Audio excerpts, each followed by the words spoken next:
ચાલો નમસ્કાર મિત્રો, આજ રોજ નવાખલ ગામમાં જે ફાર્મ હાઉસની અંદર ડાયરેક્ટ ઇલેક્ટ્રોનિક કરંટ મૂકવામાં આવ્યો હતો, ત્યાં આગળ એક અમારા ગામની દીકરીનું મૃત્યુ થયું છે કરંટ લાગવાથી, અને કરંટ ફાર્મ હાઉસમાં મૂકવામાં આવ્યો હતો.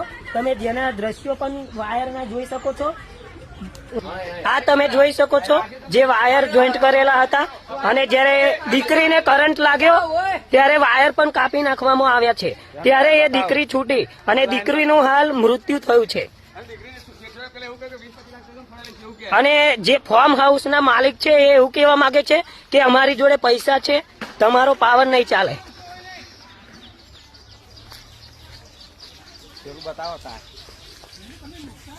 જે ફાર્મ હાઉસની ફેન્સિંગ હતી અને કરંટ મૂકવામાં આવ્યો હતો ડાયરેક્ટ ઇલેક્ટ્રોનિક કરંટ